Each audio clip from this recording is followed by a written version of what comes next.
Hello students, welcome to apnateacher.com. This is Murtaza Haider, your mathematics instructor for second year Sindh board.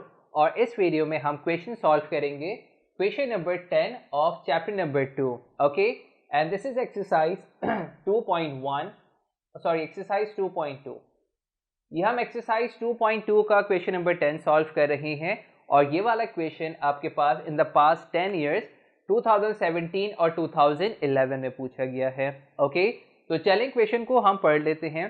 सवाल में हमसे कहा गया है कि A is 2/3 the way from 1,10 to -8,4 and B is the midpoint of 0,-7 to 0,-1.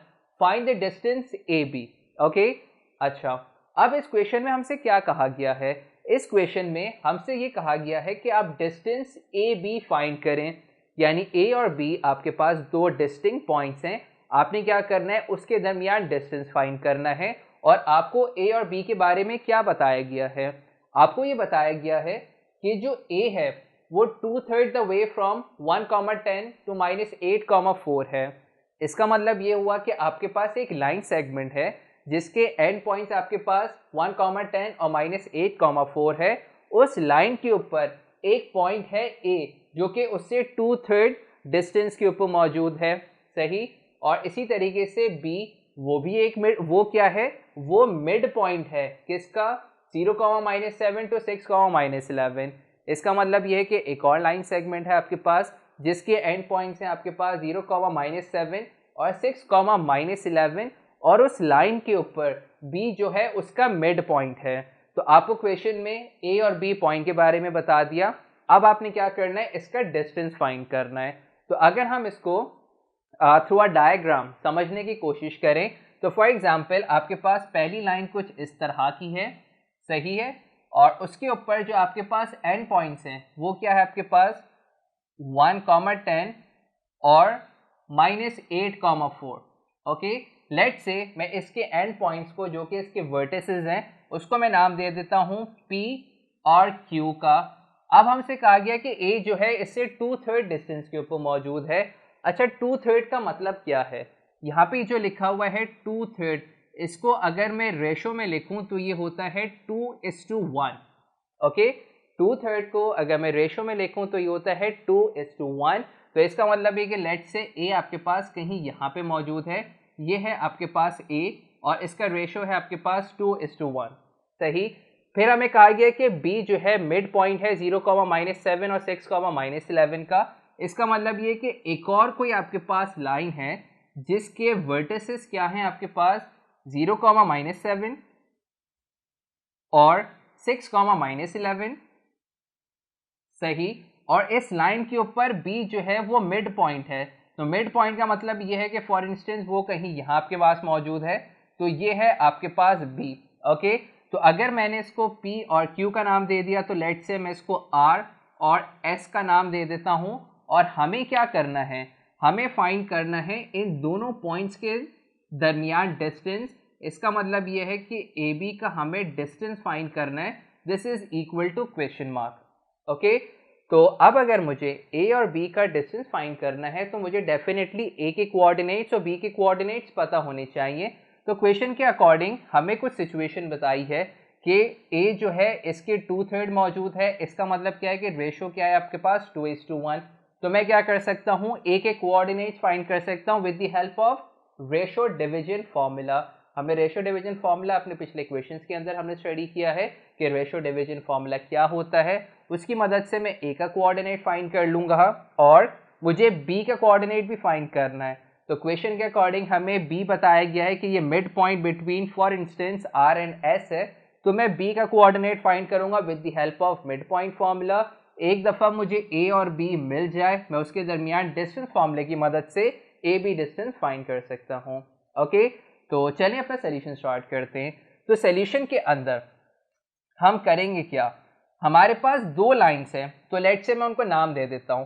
मैं यहाँ पे लेट कर देता हूं कि let the two lines be L1 and L2. Okay, उन दो लाइंस को मैं L1 और L2 का नाम दे रहा हूं. पहले मैं L1 के लिहाज से बात कर रहा हूं. फॉर L1 L1 के लिहाज से आपके पास P क्या है, P के कोऑर्डिनेट्स हैं आपके पास 1, 10, इसको आप नाम दे दें x1, y1, okay. Similarly Q के कोऑर्डिनेट्स क्या हैं आपके पास, Q के कोऑर्डिनेट्स है -8, 4, इसको आप नाम दे दें x2, y2 का, सही। इसके अलावा हमें रेशो गिवन है, 2/3 का मतलब है हमें रेशो गिवन है। तो मैं क्या कर सकता हूं कि हमारे पास क्या गिवन है, m1:m2 गिवन है, m1:m2 हमारे पास क्या गिवन है, 2:1, और हमने क्या करना है, एक एक कोऑर्डिनेट्स फाइंड करने हैं। तो एक एक कोऑर्डिनेट्स फाइंड करने के लिए हम रेशियो डिवीजन फॉर्मूला यूज करेंगे, क्योंकि हमें रेशियो गिवन है। तो हम लिखेंगे by using ratio division formula, therefore formula क्या होता है, x का फॉर्मूला होता है m1x2 plus m2x1 upon m1 plus m2। Okay, अब हमने करेक्टली वैल्यूज को सब्स्टिट्यूट करना है। तो आपने क्या करना है, m1 की जगह वैल्यू पुट करनी है। m1 क्या है आपके पास 2, m1 की जगह आप 2 पुट कर लें, ओके। x2 क्या है, x2 आपके पास है -8, तो इसकी जगह आप पुट कर लें -8, प्लस m2 क्या है आपके पास, m2 है आपके पास 1, इसकी जगह वैल्यू पुट कर लें 1, और x1 क्या है आपके पास, वैल्यूज का बहुत ख्याल कीजिएगा, x1 की वैल्यू है आपके पास 1, तो यहाँ पे आप 1 पुट कर लें, ओके। और अपॉन में क्या हो जाएगा, m1 plus m2, it means 2 + 1, okay. थोड़ा सा सिंप्लीफाई कर लें, तो यहाँ पे क्या होगा, plus minus minus, 8 2 = 16 plus 1 1 = 1 upon 2 + 1 = 3। थोड़ा सा सिंप्लीफाई कर लें, तो यहाँ पे क्या हो जाएगा, -16 + 1 कितना होता है, -15 अपॉन 3। थोड़ा सा और सॉल्व कर लें, मैं इसको 3 की टेबल से कैंसिल कर सकता हूँ, तो यहाँ पे क्या हो जाएगा, 3 1 = 3, 3 5 = 15, तो आपके पास x की वैल्यू क्या आ जाएगी, x की वैल्यू आ जाएगी हमारे पास -5, सही। सिमिलरली y फाइंड करने के लिए हमने क्या करना होगा, y फाइंड करने के लिए हम फॉर्मूला यूज करेंगे m1y2 plus m2y1 upon m1 plus m2। ये फॉर्मूला आपको अच्छे से याद होना चाहिए। यहाँ पे आप प्रॉपर तरीके से वैल्यूज को सब्स्टिट्यूट कर लें, तो m1 क्या है आपके पास 2, यहाँ पे आप पुट कर लें 2, y2 की वैल्यू क्या है, y2 की वैल्यू हमारे पास 4, यहाँ पे आप पुट कर लें 4, बीच में प्लस, m2 क्या है आपके पास, m2 आपके पास 1 है, ओके, दिस इज m2, तो m2 की जगह वैल्यू पुट कर लें 1, और y1 क्या है हमारे पास, ये है हमारे पास y1 विच इज 10, तो यहाँ पे आप पुट कर लें 10 अपॉन m1 प्लस m2, इसका मतलब क्या हुआ, 2 + 1, ओके। थोड़ा सा सिंप्लीफाई कर लें, ये क्या हो जाएगा, 4 2 = 8 प्लस 10 1 = 10 अपॉन 2 + 1 = 3, ओके। थोड़ा सा और सॉल्व कर लें, 8 में 10 को ऐड करें, कितना होगा 18, और ये रहा आपके पास अपॉन में 3। थोड़ा सा और आप इसको सिंप्लीफाई कर लें, तो आप क्या कर सकते हैं, 3 की टेबल से कैंसिल कर सकते हैं, ये हो जाएगा 3 1 = 3, ये हो जाएगा 3 6 = 18। इसका मतलब ये है कि y की वैल्यू क्या आ गई आपके पास 6, ओके। तो इसका मतलब ये है कि हमारे पास a x, y, ये क्या आ गया हमारे पास, x की वैल्यू है हमारे पास -5 और y की वैल्यू है हमारे पास 6। तो हमने क्या करा, हमने a की वैल्यू निकाल ली, ओके। तो यहाँ पे आप देख रहे होंगे कि मैंने बोर्ड को रब कर लिया है, लेकिन आप उसी से आगे कंटिन्यू कीजिएगा।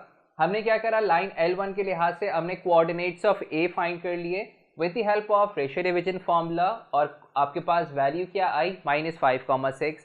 इसी तरीके से हमें b के कोऑर्डिनेट्स भी फाइंड करने हैं। तो क्वेश्चन के अकॉर्डिंग हमें ये कहा गया है कि b is the mid point of 0, -7 and 6, -11। तो हम करेंगे क्या, लाइन L2 के लिहाज से पहले थोड़ा सा डेटा बना देंगे। तो हम क्या लिखेंगे, यहाँ पे हम लिखेंगे फॉर L2, लाइन L2 के लिहाज से जो R है आपके पास, जिसके कोऑर्डिनेट्स है 0, -7, आप इसको नाम दे दें x1, y1 का, ठीक है। इसी तरीके से आपके पास S है जिसके कोऑर्डिनेट्स हैं 6, -11, इसको आप नाम दे दें x2, y2, सही। अब हमने क्या करना है, b के कोऑर्डिनेट्स फाइंड करने हैं। तो चूंकि b इसका मिड पॉइंट है, तो मुझे मिड पॉइंट फॉर्मूले की मदद से b के कोऑर्डिनेट्स फाइंड करने होंगे। तो फॉर्मूला आपको अच्छे से याद होना चाहिए। तो हमारे पास फॉर्मूला क्या होता है, by using mid point formula, therefore x किसके इक्वल होता है, x1 प्लस x2 अपॉन 2 और y किसकी इक्वल होता है, y is equal to y1 plus y2 upon 2। Okay, values को आप पुट कर लें। x1 प्लस x2 का मतलब क्या है, ये है x1 ये है x2, तो 0 प्लस 6 अपॉन 2। ओके, और यहां पे क्या हो जाएगा y1 प्लस y2, तो y1 है -7 और ये है -11, तो ये क्या हो जाएगा आपके पास -7 -11 अपॉन 2। ओके, थोड़ा सा सॉल्व कर लेते हैं, तो हमारे पास क्या हो जाएगा, यहाँ पे 0 खत्म हो जाएगा, 6 अपॉन 2 बचेगा यहाँ पे, so this is 6 upon 2। Solve करने पे आपके पास x की वैल्यू क्या आ जाएगी, 2 1 ज़ा 2 2 3 ज़ा 6, तो x की वैल्यू आ गई आपके पास 3। सिमिलरली y के लिए हमने क्या करना होगा, यहाँ पे क्या लिखा हुआ है -7 और -11, तो हमें ये रूल पता है कि जब दोनों में माइनस होता है तो माइनस माइनस प्लस, 7 में 11 ऐड करेंगे 18 साइन माइनस की, तो यहाँ पे क्या आ जाएगा आपके पास -18 अपॉन 2। ओके, कैंसिल कर लें, 2 1 ज़ा 2 2 9 ज़ा 18, तो y की वैल्यू आ गई आपके पास -9। इसका मतलब ये कि b के कोऑर्डिनेट्स यानी b x, y आपके पास क्या आ गया 3, -9। ओके, क्वेश्चन में हमसे क्या पूछा गया था, क्वेश्चन में हमसे पूछा गया था कि find the distance A B. Distance A B find करने के लिए हमें ए के कोऑर्डिनेट्स पता होने चाहिए, बी के कोऑर्डिनेट्स पता होने चाहिए, तो हमने बी के कोऑर्डिनेट्स फाइंड कर लिए, ए के कोऑर्डिनेट्स हम पहले से फाइंड कर चुके हैं, तो हम क्या करेंगे, अच्छा लेट्स से डिस्टेंस फॉर्मूले के लिए मैं इसके कोऑर्डिनेट्स को x1, y1 लेट कर रहा हूं और इसके कोऑर्डिनेट्स को डिस्टेंस फॉर्मूले के लिहाज से मैं लेट कर रहा हूं, ये है आपके पास x2, y2, तो डिस्टेंस फॉर्मूला भी आपको अच्छे से याद होना चाहिए। तो by using distance formula A B का डिस्टेंस फॉर्मूला लगाना है, तो फॉर्मूला क्या होता है, square root of x2 minus x1 whole square plus y2 minus y1 whole square. Okay, ये फॉर्मूले बहुत अच्छे से याद होने चाहिए। अब आप क्या करें, इनकी वैल्यूज को सब्स्टिट्यूट कर लें, तो आपके पास x2 क्या है 3, तो दिस इज 3 माइनस x1 क्या है, x1 है -5। अच्छा, ख्याल ये रहे कि इसका -5 यानी इस वैल्यू का माइनस और इस फॉर्मूले का माइनस, ये इसको प्लस कर देगा, सही है, माइनस माइनस प्लस हो जाएगा, this is 5 whole square plus y2 minus y1 का मतलब क्या है, y2 है आपके पास माइनस का 9, ओके, और y1 क्या है आपके पास 6, तो ये हो जाएगा आपके पास माइनस का 6 होल स्क्वायर। सही, थोड़ा सा और सॉल्व कर लें, square root as it is 3 + 5 is 8 and 8 का स्क्वायर कितना होता है 64। ओके, और -9 एंड -6, -9 -6 इज माइनस का 15। ओके, और माइनस का 15 का स्क्वायर क्या होता है, माइनस का स्क्वायर पॉजिटिव और 15 का स्क्वायर होता है 225। ओके, अच्छा, अब कैलकुलेटर से जब आप 225 और 264 को ऐड करेंगे तो ये बन जाएगा आपके पास 289, और उसी कैलकुलेटर से अगर आप 289 का स्क्वायर रूट निकालेंगे तो ए भी आ जाएगा आपके पास 17 यूनिट्स। ओके, तो square root of 289 is 17 units और 17 यूनिट्स इज आवर आंसर। इसका मतलब ये है कि ए और बी का जो डिस्टेंस है वो आपके पास 17 यूनिट्स है, where A is 2/3 the way from P and Q and B is the midpoint of R and S, और अगर हमें A B का डिस्टेंस फाइंड करना है तो इस तरीके से हम A B का डिस्टेंस फाइंड कर लेंगे। तो यहाँ पे हमारा आंसर आ गया है, और क्वेश्चन नंबर 10 भी सॉल्व कर लिया हमने ऑफ एक्सरसाइज 2.2, जो कि आपके पास पिछले 10 सालों में 2017 और 2011 में पूछा गया था। So this is it for this lecture and we'll meet you very soon in our next lecture video. Till then, Allah Hafiz.